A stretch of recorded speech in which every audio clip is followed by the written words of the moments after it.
What's good, cannabis investors? I hope you're all doing great, and I want to welcome you back to my channel. If you're new here, my name is Jordan, and today we're coming at you with a recap of basically December in cannabis since making my last video. So try to think of these videos as a time capsule. I've tried to put all the news and facts in one place so that you can watch episodes over time to learn about the evolution of the U.S. cannabis industry, identify top U.S. MSOs that you keep seeing pop up that you think will be worth more in the future than they are now based on their current market caps, and take advantage whenever you wish to do so, if you wish to do so. Of course, this is not investing advice. However, Colombia, I definitely recommend it, especially Cartagena. That place was epic. I didn't go for long enough, unfortunately, but figured I would drop a little Christmas gift for all of you that do watch. Thank you as always. And so just recapping some of the good news that I did miss that's worth reiterating is U.S. cannabis sales to hit $32 billion this year as industry continues record growth. If it wasn't for that bullshit hemp-derived THC gas station weed that is eating into half of the market share, it could be a whole lot more. So reiterating that as of right now, the 500,000 jobs,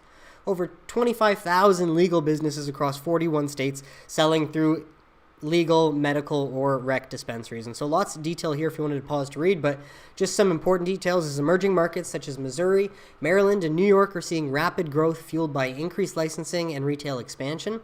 And states like Missouri lead in sales per retail license, generating $11.6 million per dispensary. You'd love to be an operator there if you keep the costs low. Conversely, oversaturation in markets like Oklahoma has driven down sales per license to $0.4 million or 400,000, highlighting the need for strategic license issuance. But what we're all here for, ladies and gentlemen, and it's still currently underway.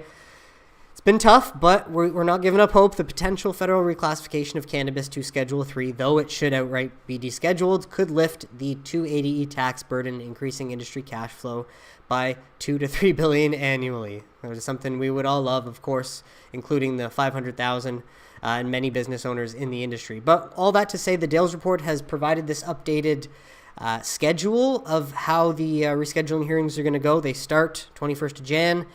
Go on until March 6th, it appears. Now, again, I've missed a lot in December, so if I've missed any significant stories you think that are worth mentioning, please add them in the comments so others might be able to see them. But I'm just trying to put all these pieces together and wanted to share that this isn't going to start until, of course, the new administration comes in. And I honestly think that's going to be for the best. But with that, from the Marijuana Herald, basically a write-up about this public hearing for cannabis rescheduling set to start January 21st, literally recapping everything I just said. But all that to say, at least it will finally get going, and this judge did seem to be pretty pro the science, which, of course, HHS admitting cannabis is a medicine, the judge wants to rule in the favor of the people and what the science supports. And so we'll keep you updated. The new cannabis ventures wanted to go through sales quickly for November because November sales are acting like December sales, and I have no doubt December sales are going to be probably the strongest we'll see all year, as that's traditionally how it goes. But all that to say, Western markets, if you're interested, I invite you to pause to read. Not going to spend too much time going into detail, as you can take a look at what you're interested in. But more importantly, the new Eastern markets, with a lot of the new ones coming online, seeing some impressive sequential and annual growth numbers. And very important to remember that Florida and Pennsylvania are still medical-only markets. Yet, for November, they saw significant increases, or at least annual growth, but more or less so for Pennsylvania. New York, not sure why these numbers are so different from what we're seeing elsewhere, but I invite you to pause to read just to go through each market if you're interested. But of course, the newest ones to come online, Ohio and Missouri, I believe, then Maryland as of like last year, 2 years ago. So into deeper detail for certain states, Michigan cannabis sales increased in November. And again, it's kind of acting like December of last year, which December is always the record-breaking month. So will it end up doing that again? Will it end up beating the August of this year, which was the most impressive? Yeah, was it August? Yeah, it was August. So we'll see. But up 2.9% at $276.4 million, up 6.1% from last year. And then this is, of course, the breakdown. Everyone just buys it from the retail dispensaries because it's the same medicinal plant. Deeper breakdown if you are interested. And then, of course, equal access to opportunity makes the price per gram very low for consumers in Michigan, and they must love that. And so Michigan cannabis sales expanded 82.1% in 2021 to $2.79 billion, 27.9% in 2022 to $2.29 billion, and 33.3% to $3.6 billion in 2023. So far in 2024, they've grown by 8.9%. This is one of the markets you want to model, especially for new markets coming online. And so all the links will be in the comments. Well, as of December 19th, this was updated to Illinois adult use cannabis sales monthly sales figures. I don't know why I'm twisting my own tongue here, but all that to point out, November for the year ends up being a record-breaking month for items sold. It also ends up being a record-breaking month for sales total, at least in 2024, but November did not surpass the total sales we saw in December last year. And so, as I mentioned, look out for December probably to blow out November as well. And probably December's number of last year. But all that to say, trends seem to be changing a bit. We're seeing more sales later on in the summer and then earlier on in the winter. Maybe it's just more people have access to it. Who knows? Hopefully more stores are being open and more licenses are being issued. But if you have any other ideas, let me know what you think in the comments. But just to roll through some markets pretty quickly, all these links as well, you can access them if you want to look deeper. But Maryland cannabis sales for November hit 91.67 million. I believe this is combined medical and adult use for 2.3% year-over-year growth from a market that I believe came online in 2023. I could be wrong. Let me know if I am, but get more data. You actually have to put your email and all of that in. So not saying you want to do that, but I'll bring you down to the category performance just to see what's doing better or worse than previous times and what products they might not be even selling yet. Well, Missouri was the next hottest market, November 2024, of course, up to 126.19 million, 12% year over year, because yes, I forget exactly when Missouri turned on for adult use, but one of the more recent markets to do so, while Ohio was the most recent. And then a bit more comparison and of course category performance, what's doing better, what's doing worse. And then Ohio, though, one of my favorite ones to keep an eye on, 79.8 million, up 93.5% year over year. Yeah, because August 6th, that's when this one turned on. And of course, category performance, pretty impressive numbers. And apparently pre-rolls are going to be coming to Ohio. We'll get to that story later on in the video. While New York cannabis sales, as these numbers are a little bit different and higher than what New Cannabis Ventures is stating, and of course this is from Headset, so take it with a grain of salt, but 97.57 million, which is, we love to see this finally out of the Big Apple, 416.2%. That's what happens when you actually provide access to people and opportunity to open up shop after years of lies. So good to see that, and some impressive numbers, of course, because when you're selling like 20 million a year last year, only up from there. And so this is from an older article by New Cannabis Ventures as well, talking about the prices or the sales soaring, but it's from December 10th. Interesting visual, though, just to show where we've been. Literally January 2023, 2.2 million in an entire month. How pitiful. And they really probably were hit with lawsuits around this time last year, summer, and then so they really turned on the gas come June, August, yeah, and the rest will be history, hopefully. So this highlights the pendulum swinging back big time. So a bit more here, and a bit more information if you wanted to pause to read details on New York. While another market, New Mexico, looking at their latest November 2024 sales data, medical to 11.2, adult use 36.5 for a total of 47.8 million, which is actually less than October. So they fell down a little bit there. But again, no doubt December is going to be a record-breaking month for most markets that didn't see it in November, if not all markets going forward. And so links will be in the comments, of course, if you wanted to go through deeper detail with New Mexico. Well, from Marijuana Moment, New Jersey cannabis sales top 1 billion mark for 2024. State officials announce. Good for them. And of course, the more stores and opportunity you give to entrepreneurs to get going, the more you're going to do. But that 25% increase over 2023's total since the market launched in April of 2022.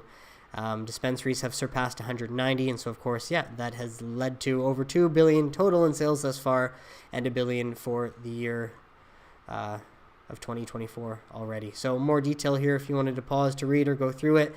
The link will be there for New Jersey. While California, of course, one of the biggest markets, the behemoth that's always been there and doing big numbers, although we've seen some shrinkage, backing up over 3.8 billion year-to-date sales. So impressive nonetheless. I think this is better than the year prior, so maybe that's a good sign going forward. But regardless, almost $1 billion in tax revenue for 2024 alone already. Even, incredible, really. So, moving on, Dayton Daily News, pre-rolled cannabis could be coming to Ohio dispensaries. So that is what I mentioned a little bit earlier. Now, of course, the real question is when could they be coming? And I believe he held a public comments period, so not anytime soon. But, hey, possibly second half, 2025, 2026. So, obviously, Ohio is a hot market, and I'm sure these would sell like candy. So, of course, you need ID to buy it. But either way, we'll update you once that ends up developing a little bit more. Well, from normal federally funded study, cannabis use by teens at a historic low. And we just see study after study after study tell us this. And so the data doesn't lie. Anyone else who says the opposite is either paid to do so or they're full of shit. In the past decade alone, during which time 24 states legalized adult use cannabis sales, the percentage of 8th graders, 10th graders, and 12th graders who reported having ever consumed cannabis declined 32%, 37%, and 23% respectively. And this is consistent with data previously reported by the Center for Disease Control and Prevention and the National Survey on Drug Use and Health. And this study was done by the survey by the University of Michigan's annual Monitoring the Future report. And yeah, finds cannabis use by young people is at a 30-year low. So a lot more detail here if you wanted to pause to read. All the links will be in the comments. But moving along, SSRN, because I got high. Yeah, it turns out most of us are glad we did, as recreational cannabis legalization's impact on opioid overdose deaths. This was a big one. Crazy to think that this was written June 8th, 2023, and only posted as December 16th, 2024, but pretty strong results as we examine the effect of rec cannabis legalization on opioid overdose deaths.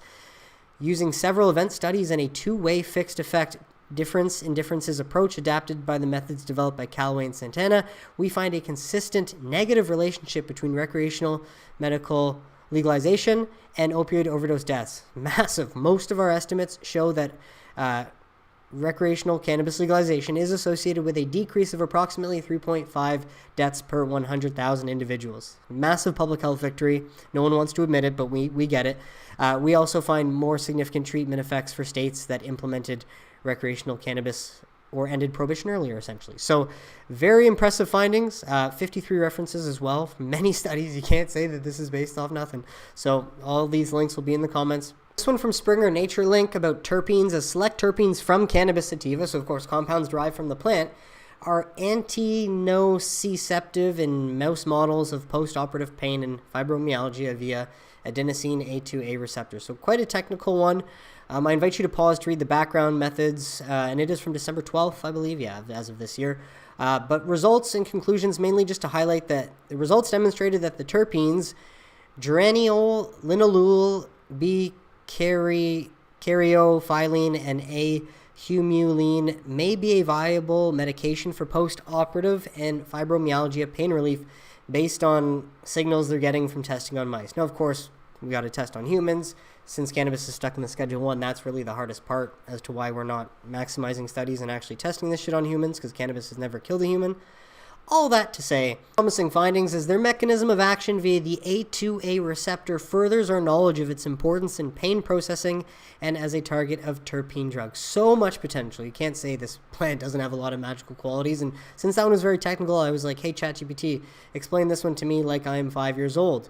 And imagine it doesn't realize when you don't use the word cannabis directly. Imagine you have a toy that could make your ouchies feel better. Yeah, imagine cannabis wasn't seen as a demonized drug of any sort and it was seen as the magical plant that it really is. Especially when they tried it on mice, they found that some terpenes, especially one called geraniol, worked like magic to make the ouchies smaller, which is your pain, I guess. But here's the cool part. They figured out the terpenes used a special doorway in the body called a receptor. And when they blocked the doorway, it didn't work. So these terpenes might have a special medicine for people. Yeah, we fucking know. Please deschedule the damn plant already. But more good news, as from Wiley Online Library, a match designed for causal inference with survey data, evaluation of medical cannabis legalization in Kentucky and Tennessee. So, of course, only medical, not rec yet. First published November 28th, 2024.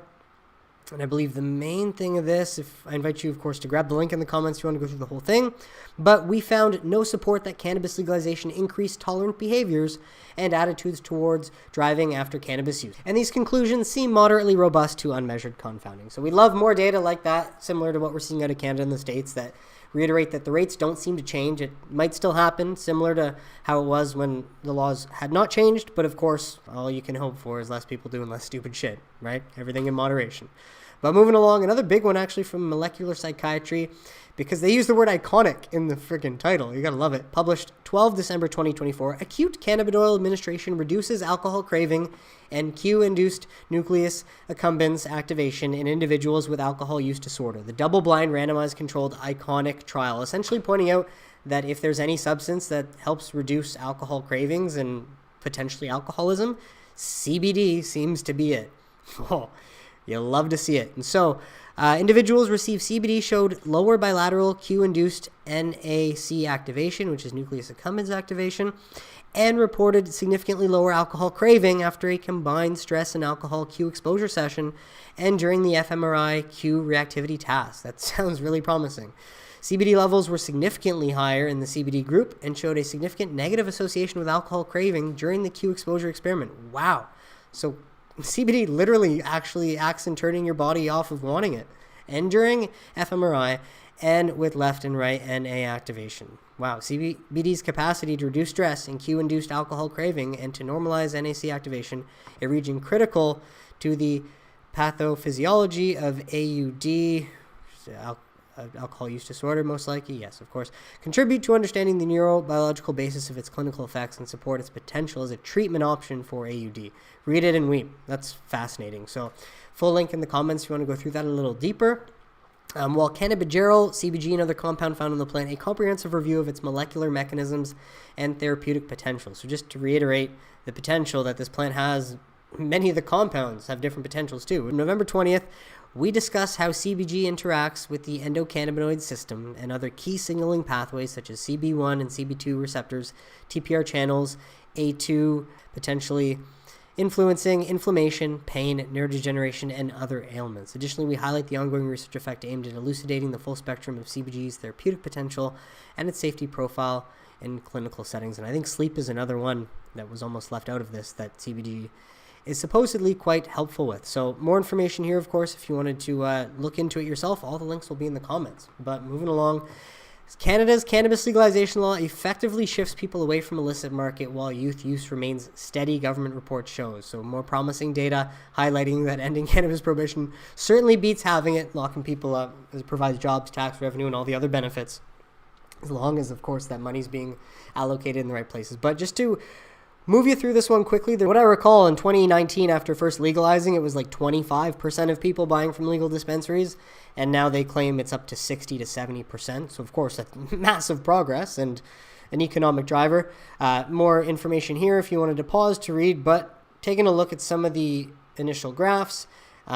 Usual source of cannabis among people who consume cannabis in the past 12 months, 2018 to 2014.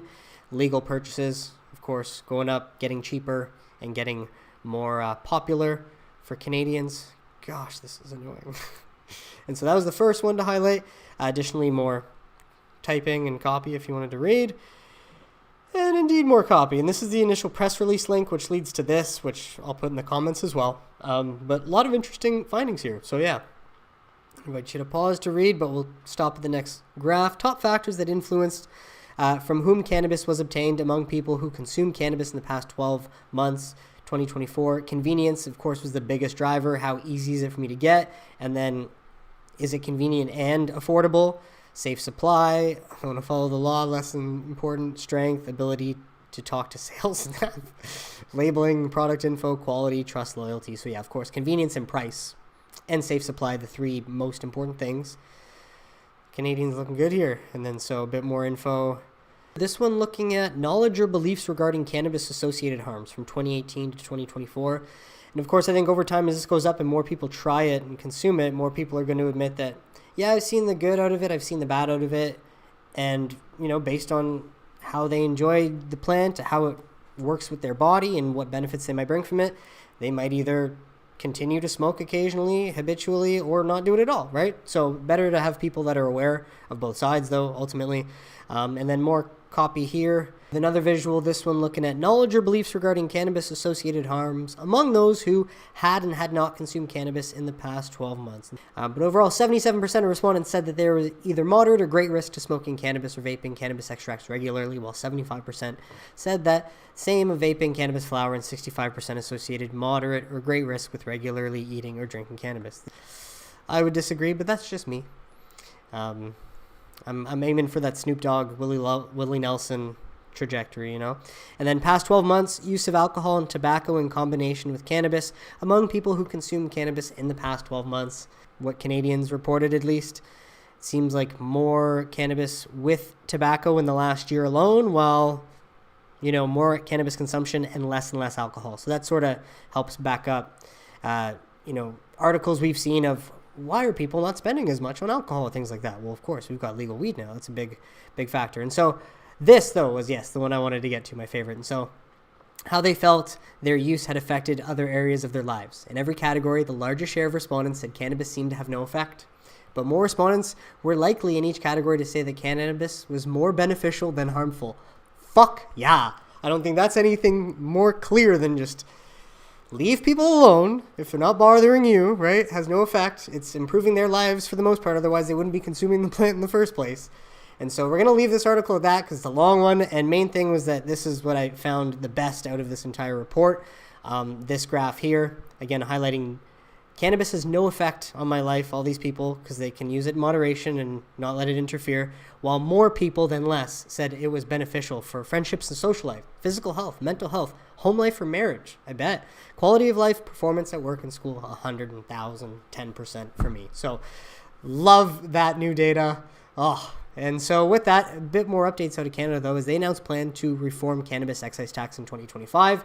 Now, how true this is, let's fucking hope. But the main thing is that the government that's in power right now, the Liberals that did legalize cannabis way back in 2018, and fortunately were the movers of that, this last good thing they did, they're likely going to be out the moment we have another election. And if the NDP, the Socialist Party that teamed up with the Liberals, deems they have no confidence and call for a vote, and then we have an early election come. It could come as early, I think, as like February or March of next year. So all that to say is if the Conservatives come in, I don't think they're just going to gut an industry like this that has such promising data and results as well, and of course so much potential. So all that to say, that's just my opinion. You know, it's not necessarily important, but they plan to cut back and essentially just have a $1 per gram or 10% tax flat rate on everything, and 10% ad valorem, they call it, percentage of the wholesale selling price of the cannabis product. So limiting taxes to that would be fucking everything. And so this literally could be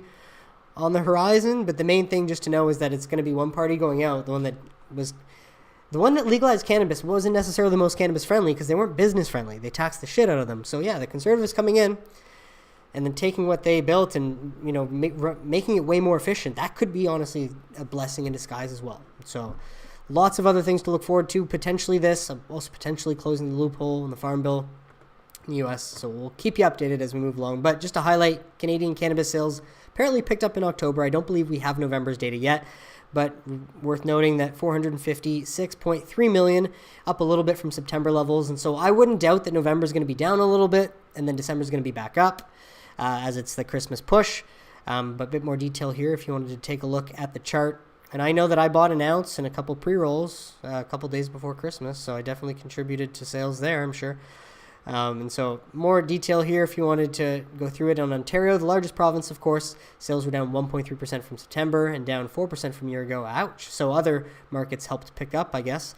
Alberta, was up 5.9% from September. Quebec was up 2.3% from September. This is the biggest laggard. Quebec, come on. Open more than 60 stores. You guys are pathetic. But that is the full breakdown. And again, this is Canadian dollars. So measly amounts. Comparable to Michigan. And I'm going to have a good chuckle the day that Michigan surpasses Canada's total sales for a month.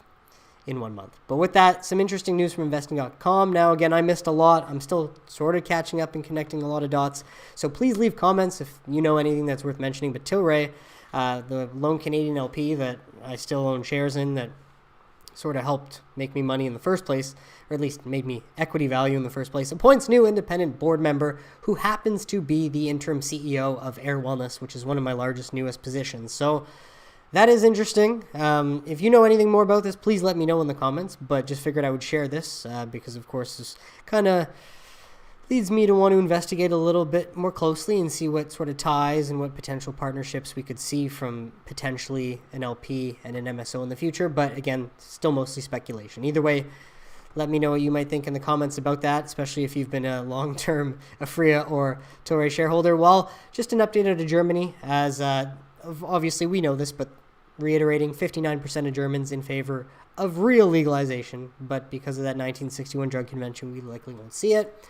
Either way, just sharing this fact, as of course, when you at least take it out of your narcotics list, it certainly helps the normalization and helps people see it as not a dangerous drug, which it isn't. And so more information here if you wanted to look deeper into how Germany's slowly coming around, although they've obviously been very liberal for a very long time, but lots of detail in this one if you wanted to grab the link.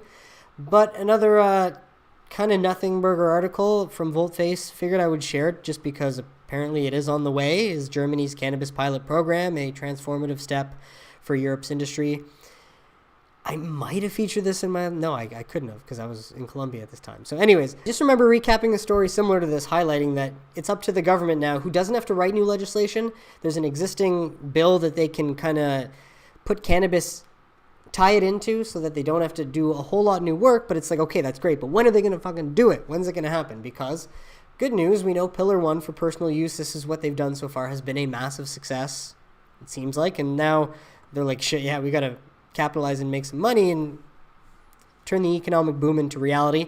Highlighting that this is coming in Germany at some point, there's just zero timeline. So I know I didn't even really have to even feature this in the video most likely, but I did, just to say that Germany's coming, we just don't know when. And so this interesting one I found because from the Beaconnews highlighting, like, again, few news sources, especially no mainstream media because it's paid for by Big Pharma, are going to be telling everyone that cannabis legalizing and, you know, ending prohibition is a massive public health victory in so many ways, as shown in many of the studies in this video and, of course, past videos and all the studies I've featured over the years. There's so much good you could be saying about the benefits that come from ending cannabis prohibition. And then, of course, there's been relatively little research on cannabis. It's like PubMed, there's however many, 36,993 studies that you could kind of sift through and use to learn a little bit more. No, we know nothing. Some 30% of cannabis users report having a physical dependency. Yeah, and again, most of us deem that it either has no effect on our lives or it makes our lives fucking better. So stay out of our goddamn business. And so, sadly, just, again, a missed opportunity. As cannabis has multiple potential therapeutic effects, but it also has potential adverse effects, she said. We need to inform the public of what we know and what we do not know. It's just like, come on, man. Look at all the good that's coming. Stop trying to scare people.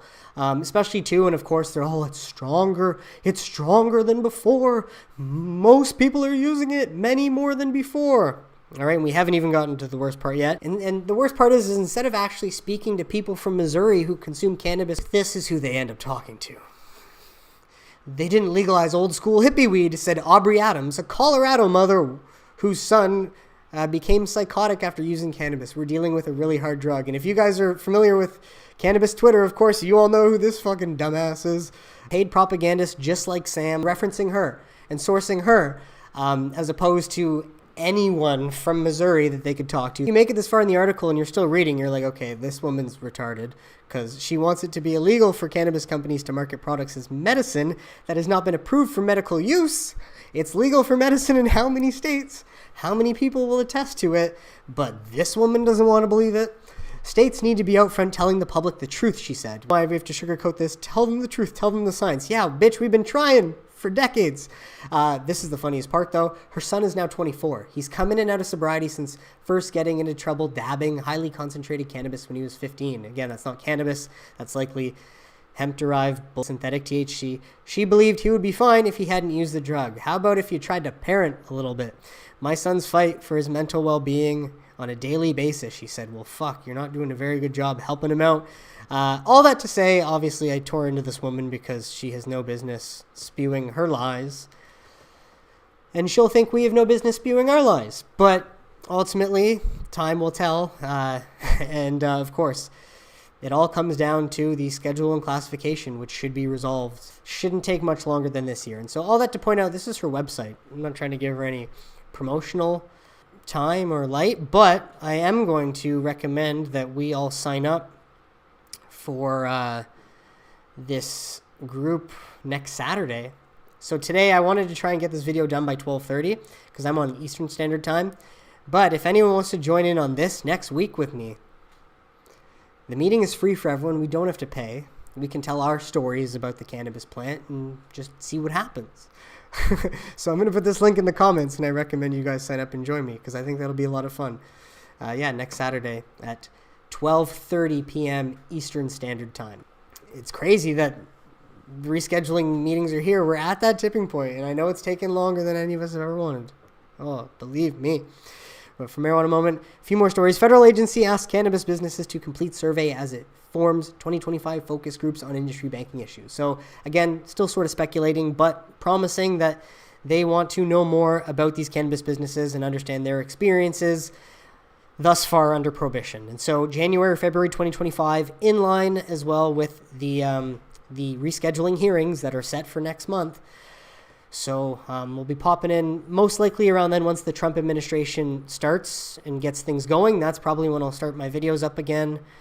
Again, this is just a Christmas gift because I love y'all. But senators listed 6 topics that they asked GAO to investigate as part of one or multiple studies. So 1 topic, 2 topic, topic 3, topic 4, topic 5, topic 6. And so hopefully this will just end the outright discrimination against anyone associated with the cannabis plant because they never deserved it.